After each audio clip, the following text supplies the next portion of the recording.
Conversations from the Zoom Room.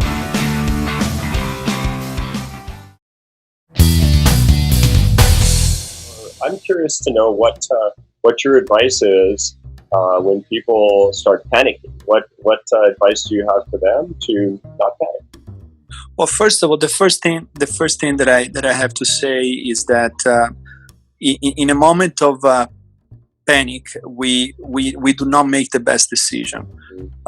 Before I have to make an important decision, I have to clear my mind. So for me, clearing my mind means pushing pause. So I usually go for a long walk, and I don't like to run. I go for a long walk, or I go into a bicycle ride, and as I do that, I start to think and I clear my mind. So the first thing that I suggest to everybody is that don't do or implement the first thing that comes to mind, because most likely it's going to be an impulsive decision, and you will probably regret it. And then right now you can take advantage of many different government assisted type of program that most of the small business will qualify for. So there is no reason to fire people. There is no reason to let anybody go. And downsizing right now, letting your people go right now, number one, it will hurt them. And number two, is going to hurt your business long term. And so we're in this together. And right now is the moment that we need to tap in our saving account if we are a business owner like us. And we have to support our organization. You know, we make money. We save money, and I hope we're not running our company from paycheck. If you do today, you should not even be in business, quite honestly. So, you know, this is the moment of the truth. This is the moment where character is formed. This is the moment where we're going to be stronger because we have the time to reflect, because we are forced to reflect. You know, it's and we've been running, you know, for all of these years. We've been chasing all of this growth year after year after year, and I think in many cases we lose sight. And I think in the worst of the negative of everything that is going on, the positive of all of this is the fact that we're forced to reflect, to pause, to be able to restart in a better way. Yeah, that's a great point. Being grounded, you and I, is a rare thing, right? We're always traveling, We're going here, we're going there. You know, after 3 or 4 days home, I'm ready to go somewhere always. And this is definitely given me a chance to reflect and think about things, and you know, spend time looking at really what's truly important. And, you know, I feel personally a sense of calm and a sense of resolve to, you know, not just get through this, but come out the other end and really thrive. So a question for you is around optical merchandising in a post-COVID world. So what do you think the optical merchandising landscape will look like? You think it'll still be like browse a showroom? You think it'll be more personalized service? I hope that finally what we've been preaching for years is going to happen, which is less is more, right?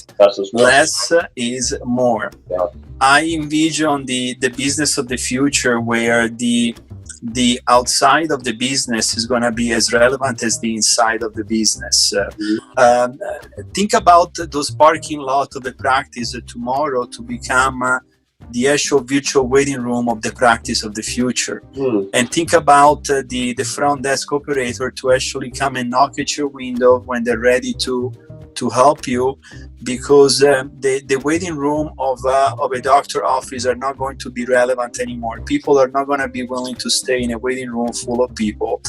They're going to expect a seamless experience. And so I envision that state-of-the-art personalized service where the patient is going to come in, there is no waiting time. They're going to go through the experience, medical experience, personalized selection experience. The pre-selection of the product is going to be probably done online, so that when they go in, they already know what their 5 choices are going to be. And visual merchandising has to be impeccable. Less is more. No more optical dispensary with 1,000 frames. No need for that. Sure. And super visual merchandising, omni-channel experience, fully integrated storytelling, and state of the art. I mean, the future, right?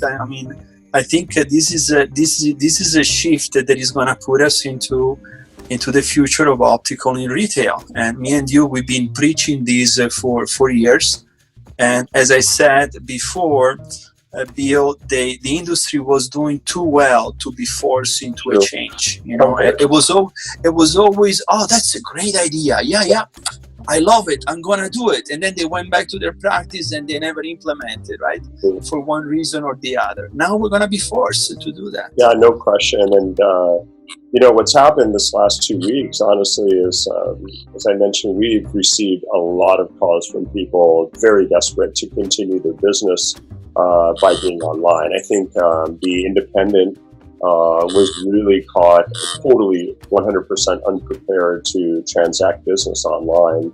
So this is something that people are scrambling on right now. At Content Link in particular, we've really jumped to it and seen this as an expanded opportunity to help our clientele to really develop a true omni-channel experience. And with that in mind, we're launching our new selling app, which is called Sherpa, way ahead of schedule. We're scheduled to release it maybe at Vision Expo West. But we have new resolve.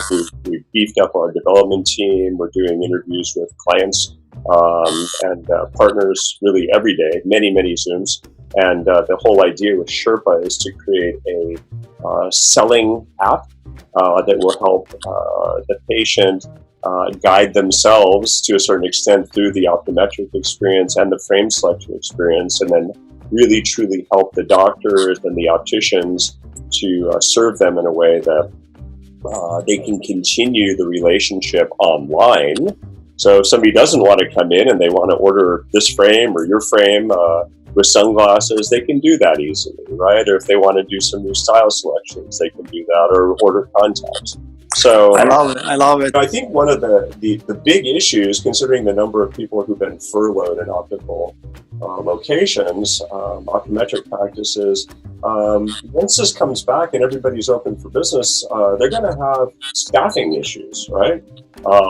There are not going to be enough staff. People will have gone to other jobs. I think to your point about letting people go, good people will find other work. And so the need for this level of consistency in the sales process and the ability for customers to self-discover brand storytelling and what products are right for them, and also to have consistent workflow is going to be humongous.